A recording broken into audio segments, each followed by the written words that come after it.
An investigation is underway at Fort Sanders Regional Medical Center after a woman died following a brief stay at the hospital. That woman was discharged from the hospital and arrested for trespassing when she wouldn't leave the hospital. She lost consciousness in the back of a police car and she died of a stroke a day later. Body cam footage captured the moments Lisa Edwards fell unconscious while in custody, and her family is now considering a lawsuit. 10 News reporter Maria Guzman joins us with a legal responsibility for hospitals and police in cases like this.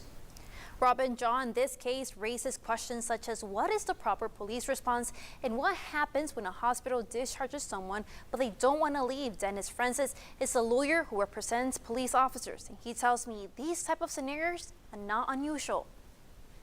Another drug. Oh my God. It's a plea for help as 60-year-old Lisa Edwards becomes increasingly ill. You're gonna kill me.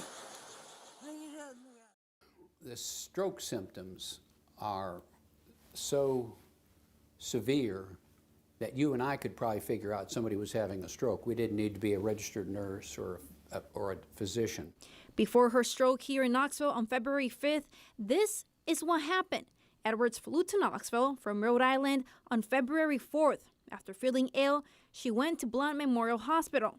She was released there after a brief treatment. And that same day, she went in for additional help at Fort Sanders Regional Medical Center. The next morning, the hospital discharged her.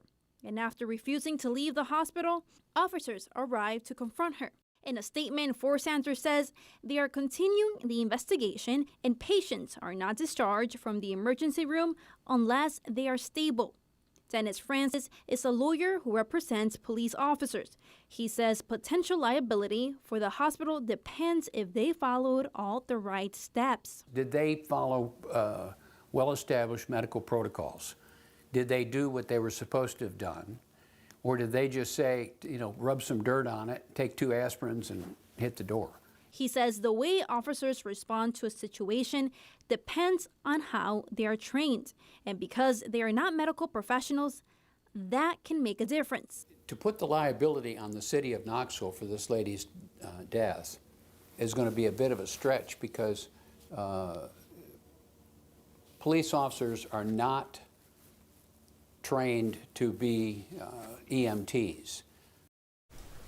Attorney Francis tells me body cam video in a case like this is key as it can show how mistakes were made or exonerate an officer. The DA says no charges will be filed against the officers.